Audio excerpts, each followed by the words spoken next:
കേരള കർഷക സംഘം മുതുകുളം മേഖലാ സമ്മേളനം നടത്തി. Karthikappally area secretary B Krishnakumar ഉദ്ഘാടനം ചെയ്തു. കേരള കർഷക സംഘം മുതുകുളം മേഖലാ സമ്മേളനം നടന്നു. കർഷക സംഘം സിന്ദാബാദ്, മേഖലാ സമ്മേളനം സിന്ദാബാദ്, വീരപതാകെ രക്തപതാകെ, വീരപതാകെ രക്തപതാകെ, വാനിലുയർന്ന് പറക്ക് പതാകെ, വാനിലുയർന്ന് പറന്ന് പറന്ന്, വാനിലുയർന്ന് പറന്ന് പറന്ന്, അടിനുമോചന മേഘപതാകെ, അടിനുമോചന മേഘപതാകെ, ഇൻകുലാബ് സിന്ദാബാദ്, ഇൻകുലാബ് സിന്ദാബാദ്, കർഷക സംഘം സിന്ദാബാദ്. Karthikappally area secretary B Krishnakumar ഉദ്ഘാടനം ചെയ്തു. 2-3 കാര്യങ്ങളിൽ നിന്ന് ഗവൺമെന്റിന്റെ പിന്നോട്ട് പോക്കാണ്, കേന്ദ്ര ഭരണാധികാരികളുടെ പിന്നോട്ട് പോക്കാണ്.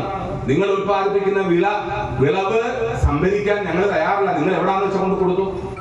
അതിന്റെ ഭാഗമായിട്ടാണ് കേന്ദ്ര ഗവൺമെന്റ് കൊണ്ടുവന്ന ഘടനാപരമായ മാറ്റം കാർഷിക മേഖല ഇന്ത്യ രാജ്യത്ത് കൊണ്ടുവന്നു. എന്താണ് ഘടനാപരമായ മാറ്റം എന്ന് പറയുന്നത്? കാർഷിക മേഖലയിൽ ഈ പറഞ്ഞ സംഭരണ സംവിധാനങ്ങൾ, മണ്ഡി സംഭരണ സംവിധാനങ്ങൾ രാജ്യത്ത് വേണ്ടതില്ലെന്ന് പറഞ്ഞു.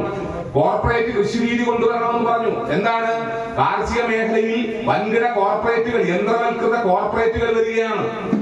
കേരളത്തിൽ, ഇന്ത്യയിൽ നമുക്കറിയാം ഏറ്റവും കൂടുതൽ 200-150 ഏക്കർ മാത്രമുള്ള കർഷകരാണ്. ഏറ്റവും 80% കർഷകരിൽ 80%വും 100 ഏക്കർ, 50 ഏക്കർ, 25 ഏക്കർ, 15 ഏക്കർ താഴോട്ടുള്ള കർഷകരാണ് രാജ്യത്തുള്ളത്. എല്ലാവരും നമ്മൾ എടുത്ത് പരിശോധിച്ചാൽ. അപ്പൊ ഗവൺമെന്റ് പറയുന്നു, നിങ്ങളാരും ഈ രംഗത്ത് ചെയ്യേണ്ടത്, ഇതെല്ലാം കോർപ്പറേറ്റിനെ ഏൽപ്പിച്ചോളൂ. ഗ്രൂപ്പ് ഫാമിംഗ് കൊണ്ടുവന്നിട്ട് ദശലക്ഷക്കണക്കിന് ഏക്കറിനകത്ത് വൻകിട ഫാക്ടറി, വൻകിട മെഷീനറികൾ വന്നുകൊണ്ട് കൃഷി ചെയ്യുന്ന രൂപത്തിലേക്ക് നിങ്ങളെല്ലാം ഇത് കൂട്ടുകൃഷി സമ്പ്രദായങ്ങൾ നിങ്ങളെല്ലാം ഒഴിഞ്ഞു കൊടുത്തേക്കാനാ പറയുന്നത്. ചെറിയ ചെറിയ സംവിധാനങ്ങൾ വേണ്ട. നമ്മുടെ കുഞ്ചയിൽ, പള്ളിപ്പാട് കുഞ്ചയിൽ ഓരോരുത്തർക്കും 5 ഏക്കർ വരമ്പ് വെച്ചാണെങ്കിൽ ആ വരമ്പൊന്നും വേണ്ട. വരമ്പെല്ലാം എടുത്ത് കളഞ്ഞു വെച്ച് നിങ്ങൾ ഒറ്റ രീതി നിങ്ങൾ കൃഷി ചെയ്യണ്ട, വീട്ടിൽ ഇരുന്നാൽ മതി. ഇവിടെ വേറെ കോർപ്പറേറ്റുകൾ കൃഷി ചെയ്തുകൊള്ളു. കോർപ്പറേറ്റുകൾ കൃഷി ചെയ്യുന്നത് എന്തിനാണ്? കോർപ്പറേറ്റുകൾ കൃഷി ചെയ്യുമ്പോൾ നമുക്ക് തോന്നും വളരെ സുഖകരമായ കാര്യമാണെന്ന് തോന്നുന്നു. കോർപ്പറേറ്റുകൾ കൃഷി ചെയ്യുന്നതിന് പഠനം എന്താണ് പുറത്തുവിടുന്നത്?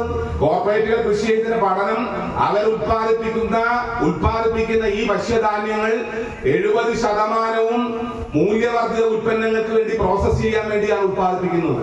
ഏരിയ കമ്മിറ്റി അംഗം ഗീത ശ്രീജി അധ്യക്ഷയായി. സംസ്ഥാന കമ്മിറ്റി അംഗം K Vijayakumar, CPM Muthukulam local committee secretary K Vamadevan എന്നിവർ സംസാരിച്ചു. ഭാരവാഹികളായി KB ഗോപാലകൃഷ്ണപിള്ളയെ പ്രസിഡന്റായും, R സതീഷ് കുമാർ, രാജൻ വൈദ്യൻ എന്നിവരെ വൈസ് പ്രസിഡന്റുമാരായും, V മംഗളകുമാറിനെ സെക്രട്ടറിയായും, M ശ്രീജി, മഞ്ജു അൽകുമാർ എന്നിവരെ ജോയിന്റ് സെക്രട്ടറിമാരായും, K ഉണ്ണികൃഷ്ണനെ ട്രഷററായും തെരഞ്ഞെടുത്തു. CDNet news, Kayamkulam.